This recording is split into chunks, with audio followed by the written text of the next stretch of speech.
taas waxa idii cadaan inuu takhtarka qabiil lahayn oo qof lahayn mana shaqayn karno hadaa cadow leenahay takhtarku waa birmag wuxuu kamid yahay birmageydada ugu sii horeeya annagoo ah bahda caafimaadka qayb kamid ah bahda caafimaadka ee caasimadda Garowe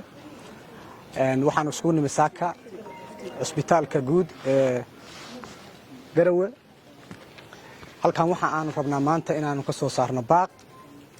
sidoo kale aanu ka soo jeedino dareenka iyaga ku aadan dilkii xaq darrada ahaa ee laba bari ka hor loogu geystay magaalada Gaalkacyo Dr. Sakariya Cabdi Jaamac oo ahaa nin dhalinyaro ah oo dhakhtar ah oo ka howlgali jiray magaalada Gaalkacyo laba bari ka hor ayaa dhakhtarka waxa gacan ka xaqdaranay si arxan darro ah ugu dishay soo ku jira shaqadiisii xaruntiisii caafimaadka oo ka shaqeynayay arrinkan ayaa waxay nagu noqotay arrin aad iyo aad u falxun oo guud ahaan Puntland ku cusub arrin uguba ku ah sumcaddii dhakhaatiirta aad iyo aad ay waxa weeye halkaas ugu baaba'day waxaanu ka soo jeedinaynaa halkan in arrinkan sida ugu dhaqsaha badan dawladda Puntland odayaasha isimada booliska iyo dhammaan cid walba oo ka mas'uul ah ummadan amnigeeda ay sida ugu dhaqsaha badan uga howlgalaan arrinkan waa dhakhtarkaas xaq darrada lagu dilay ay sida ugu dhaqsaha badan u soo qabtaan dadkii dhibaatada u geystay saa la socotaanba Soomaaliya iyo Puntland gaar ahaanba dhakhaatiirtu aad iyo aad bay u yirihiin markii la isba bardhigo dhakhaatiirta iyo dadka bukaanka mar walba waxa aad iyo aad uga badan bukaanada marka halkii dhakhtar ah wuxuu ku soo kumanaan qof baa ku soo beegmaya dhakhtarka la dilay waxa anaga noo muuqata bukaankii uu daweyn jiray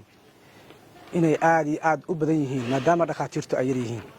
sida la ajligeed ana ku hadlaya ana Cabdullaahi Cabdirashiid Dr. Cabdullaahi Cabdirashiid oo ku hadlaya magaca ururka dhakhaatiirta Puntland oo ah xogayihii guud ee dhakhaatiirta Puntland waxa mas'uuliyad gaar ah naga saaran tahay ilaalinta dhakhaatiirta iyo daryeelka caafimaadka bulshada halka waxa ku burburtay oo dhibaato weyn soo gaadhay dhakhaatiirtii sumcadoodii ixtiraamkoodii sidoo kale bukaankii laftigoodii ayaa daryeelkii ay heli jireen wax isu dhimayaan maadaama dhakhtar walba uu ku aadan yahay bukaanno aad iyo aad u badan arrinkan waxaan rabnaa mar dambe inaysan ka dhicin Puntland inaysan soo laalaaban inaan lagu fakirin in dhakhtar iska daadile in xataa hadal xun ama dhibaato aan loo geysan malihiin anagu dhakhaatiirta kaliya yaan la layn ummadda kala halalaayo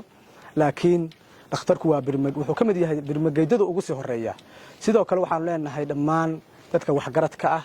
bulshada qaybaheeda kala duwan dibta laga daayo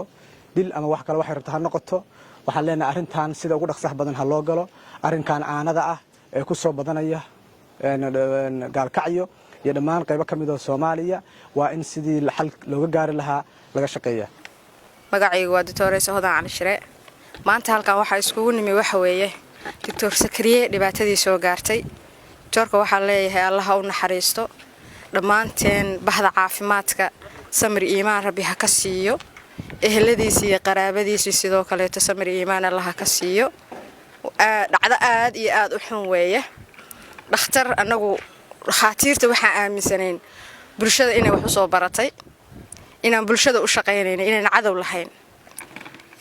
sideedaba dhakhtar cadow ma leh ehel gaarana ma leh waxa ehel u ah waa bulshada iyo dhammaan dadka uu shaqeynayo dhakhtarku dhammaan dadka uu shaqeynayo waa isku mid cidna cid ugama duwana bulshada waxaan ka codsanaynaa sida anagu aan aaminsanahay inaa idinkuna noo garab istaagtaan dhakhtar waa birmageydo dil looma qooro waa ninkii dhiiga ka joojin lahaa neefta haday kugu dhigtana ka caawin lahaa Ilaahay ka sokow waxaan oranayaa oo dhammaan bahweynta ku nool Puntland isimada ha ugu horeyso ha ku xigaan maxay aheeday culimada ha ku xigto shicibku ha ku xigo dawladdu ha ugu saramarto in arrinta laga hor yimaado waxna laga qabto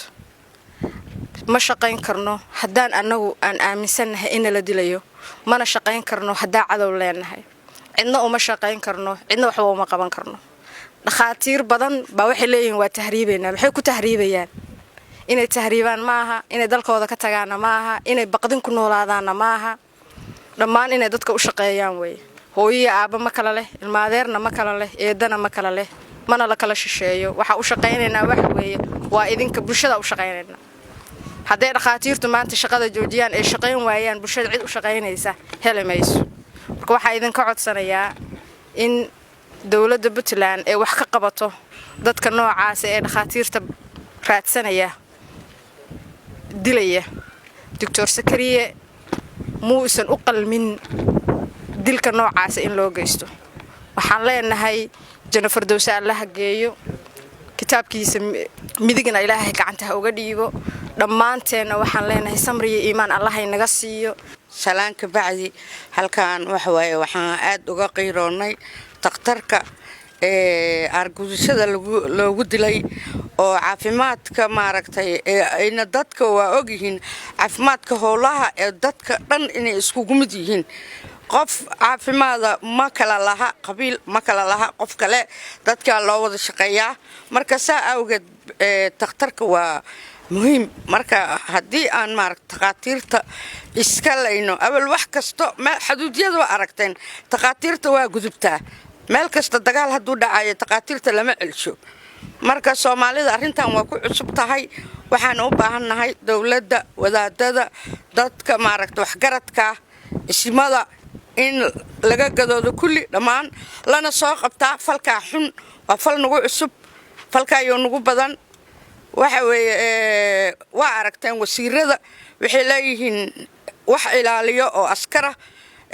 maxaaragta askarta oo dhan madaxda waa la ilaalishaa lama ilaalisho takhtarka cidna ma ilaaliso taas waxa idii cadaan inuu takhtarka qabiil lahayn oo qof lahayn oo dadka isku mid yihiin islaamka marka arrinta wax weyn ha laga qabto